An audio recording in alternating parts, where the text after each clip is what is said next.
if you're the National Basketball Association, Kevin Durant getting into a private, heated exchange with somebody not associated with the NBA and Michael Rapaport, who's a well-known figure, is not the crime of the century. It's certainly not something that's condonable. It shouldn't be applauded in any way. But again, it's not the crime of the century. And I want to reiterate what I said earlier. Michael Rapaport, you violated all kind of street rules. You don't sit up there and take private DMs and reveal it to the public like that. You just don't do that. That was between you and Kevin Durant, and he had no business publicizing that. So Michael Rapaport was wrong in that regard.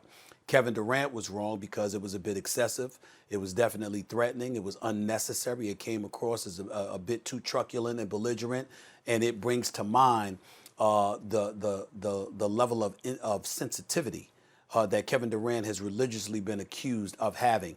He is considered amongst many to have the thinnest skin of any superstar we've ever seen. And that's saying a lot. And when you look at it from that perspective, let's take into account some of the things that Michael Rapaport was highlighting.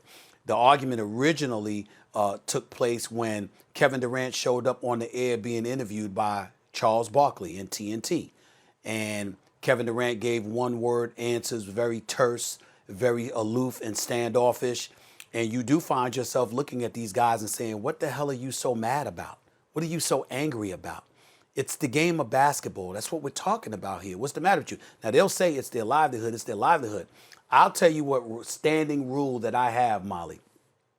I appreciate and embrace any level of ultra sensitivity from an athlete who's trying to get the paper. You in a contract year, you trying to get paid, and somebody could compromise your quality of life. I'm down for that. I understand. So there needs to be a heightened level of a sensitivity if you could potentially get in the way of somebody making their bag. I get all of that. But you got cats that sign for $150, $200 plus million. Kevin Durant's missed 26 games. I understand it was a torn Achilles. We understand and appreciate the fact that he tried to come back and play in the NBA Finals. But last year when you were out the entire season, you got paid.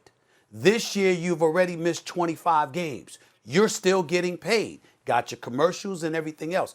What the hell are you mad about? Why are you looking at everybody and acting that way? Why are you on social media arguing with people half your age and they ain't saying that, people that you don't know, people that haven't done anything or whatever the case may be? What is all of that about? And you do find yourself asking these questions, and then you talk to people around the league who cover the NBA. And they will tell you that's, not James Harden, because everybody's been saying that he's been great this year. But when it comes specifically to KD and Kyrie, a lot of people in the media, a lot of people with various organizations have talked about how unlikable they are. Now, I don't happen to agree with that. Kevin Durant and I don't really talk. Kyrie and I damn sure don't really talk, or whatever the case. I respect the hell out of both of them. They're both superstars, and they're both box office, and they're both champions. We want to see them play.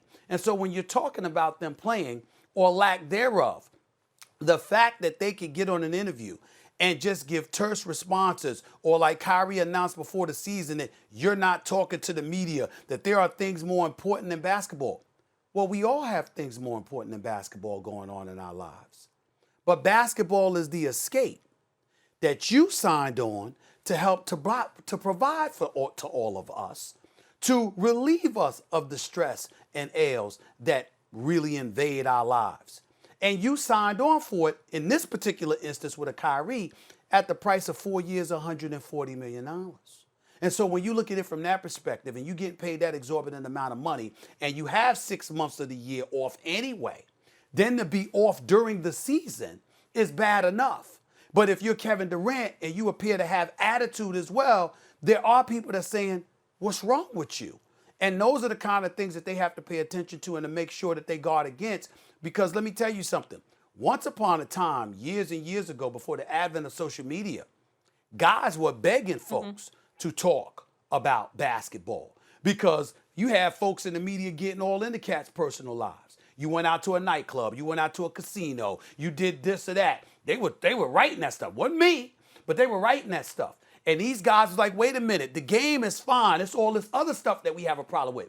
Well, now we got a new generation of players that are getting paid more money than guys from previous generations ever got paid.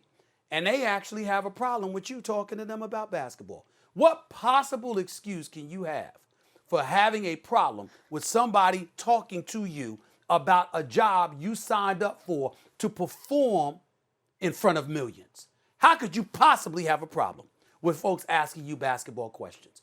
That's what they're going to have to answer as times move ahead, particularly considering the times that we're living in now, COVID-19, the pandemic, over 40 million people were furloughed, over 20 plus million people lost their jobs permanently. You got the economy struggling because of all of those things. People ain't got time to watch, look, and listen to cats that don't have those concerns, to act like we're bothering them because we're talking to them about a game they signed up to play and perform for publicly. That's what they're going to have to realize.